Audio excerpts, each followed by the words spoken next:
भूख से प्राण निकल कर कंठ तक आ जाएं, आ गए हो तो भी मांस नहीं खाना चाहिए। देखिए तिल भर मछली खा के परमेश्वर कहते हैं और लाख गऊ दे दान। एक गऊ, लागड़ गऊ, दूध वाली गऊ दान देने का बहुत पुण्य लिखा पुराणों में। कहते हैं तिल भर मच्छी यानी मांस खा के, एक तिल जितना, और लाख गऊ दे दान, उससे भी कोई लाभ नहीं होगा तो भी नरक निदान है। जो नरक गोसत खाते हैं प्रत्येक राक्षस जान, इसमें संशय है नहीं, हिंदू खाइयो चाहे मुसलमान। नमस्कार सर। नमस्कार सर साहेब। सर आपका नाम और आप कहाँ से हो? राजेश दास नर्मदापुरम से।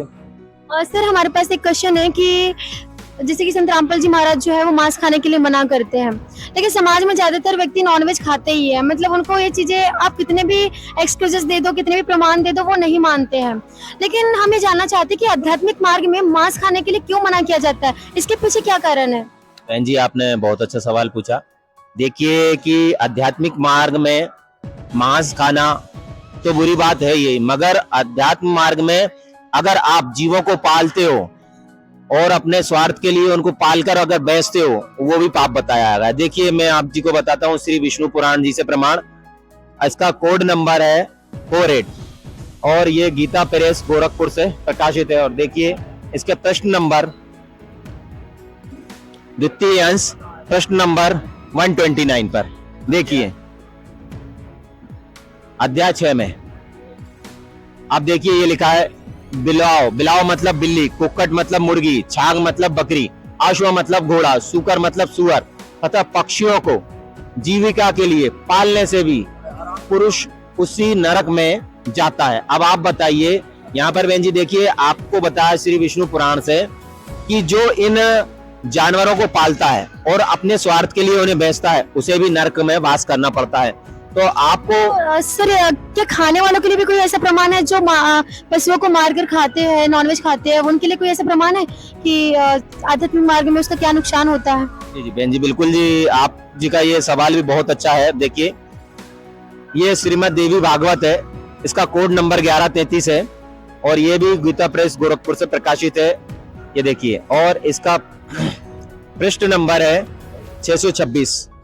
इसमें देखिए संक्षिप्त देवी भागवत, ठीक है, इसमें बताया गया है कि निर्दयी पशु पुरुष पशु पक्षी आदि जीवों को मारकर पकाता है, उसे यमराज के दूत कुंभीपाक नामक नरक में, जहां सदा तेल खौलता रहता है, डालकर पकाते हैं। मारे जाने वाले पशु के शरीर में जितने रोए होते हैं उतने 1000 वर्षों तक।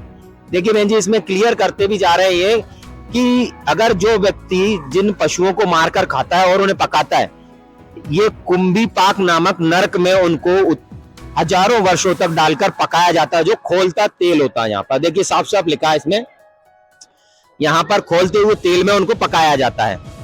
और मारे जाने वाले जो पशु के शरीर में जितने रोए, रोए मतलब उनके शरीर में जो बाल होते हैं, ठीक है, यहाँ पे उनको बालों की संज्ञा दी गई है, रोए मतलब बाल होते हैं, उतने 1000 वर्षों तक मरने वाले व्यक्ति उसी कुंभीपाक में पचता है। जी देखिए यहाँ से इसमें ये क्लियर हुआ कि जो भी पुरुष जीवों को मारकर खाता है या पकाता है उनको, तो उसे कुंभी नामक नरक में उतने ही 1000 वर्षों तक नरक में वास करना पड़ता है जितने उस पशु के शरीर में रोए होते हैं। जी देखिए यहाँ से ये क्लियर हुआ। अगले ग्रंथ में हम आपको स्कंद पुराण लेते हैं। ये देखिए स्कंद पुराण है, यह भी गीता प्रेस गोरखपुर से है, इसका कोड नंबर 279 है।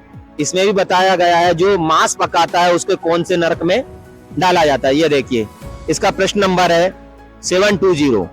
ये देखिए, किंतु जो मनुष्य पाप से मोहित होकर मांस पकाता है वो उस पशु के शरीर में जितने रोए होते हैं उतने वर्षों तक नरक में निवास करता है। देखिए ये अभी आप जी को जो मैंने प्रमाण बताया था, सेम प्रमाण ये स्कंद पुराण में भी दिया गया है कि जो मनुष्य किसी जीव को पकाकर खाता है उसके शरीर में जितने रोए होते हैं उतने वर्षों तक उसे नरक में निवास करना पड़ता है। और जो दूषित बुद्धि वाले मनुष्य पराये प्राणों से अपने प्राणों का पोषण करते हैं, वे एक कल्प तक नरक भोगकर इस संसार में जन्म लेते हैं और उन्हीं प्राणियों के खाद्य बनते हैं।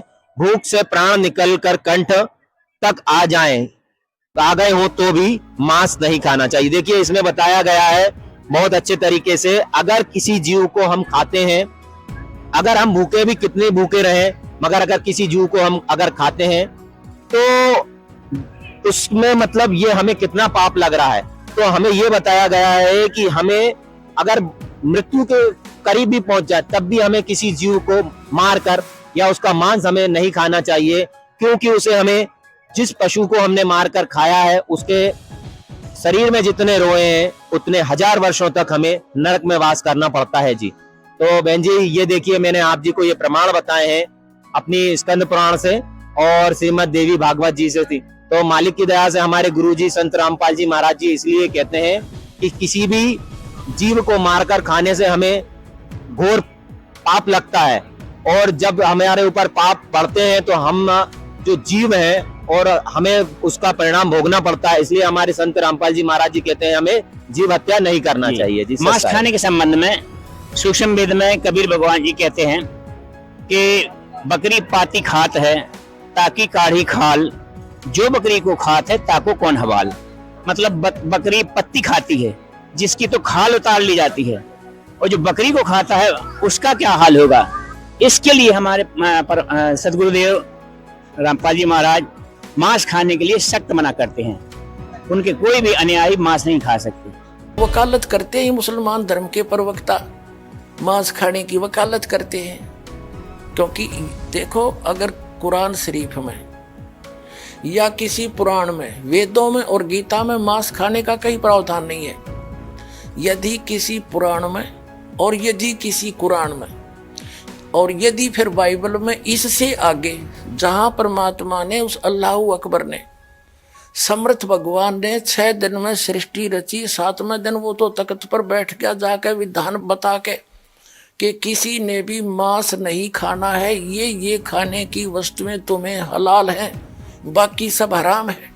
इससे आगे कोई लेख उल्लेख है, चाहे वो पुराण में है, चाहे कुरान में है, चाहे बाइबल में या तौरात में है, या चाहे अन्य किसी इंजिल में है या जबूर के अंदर है, वो अल्लाह अकबर का आदेश नहीं है, वो किसी अन्य देव का आदेश है।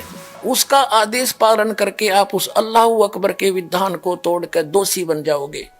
नबी मोहम्मद नमस्कार है, राम रसूल कहाया, 1,80,000 को सौगंध जिन नहीं करत चलाया, अरस कुरस पर अलह तकत है, खालिक बिन नहीं खाली, और वह पैगंबर पाक पुरुष थे साहिब के अब्दाली। उसी परमात्मा ने कहा है कि जो नर गोश्त खाते हैं प्रत्येक राक्षस जान, इसमें संशय है नहीं, हिंदू खाइयो चाहे मुसलमान। कहते जो मांस खाते हो प्रत्येक राक्षस है, चाहे हिंदू हो चाहे मुसलमान। ये तुमने अपना फार्मूले आप बना रखे, उन महापुरुषों के आदेश नहीं है। कहते हैं मांस खावे सो ढेढ़ सब और मद पीवे सो नीच, और कुल की दुर्मति पर हरे भगवान कहे सो ऊंच। कहते मांस खावे सब ढेढ़ है, चाहे हिंदू है चाहे मुसलमान, सिख है या ईसाई। और कहते हैं मद पीवे सो नीच, शराब पीते वो महान नीच आदमी है, और अपने कुल का भी नाश करते हैं। केवल जो उस अल्लाह अकबर का सच्चा नाम जपते हैं वही ऊंचे हैं। समझदार को संकेत बहुत होता। धन्यवाद सर। सही।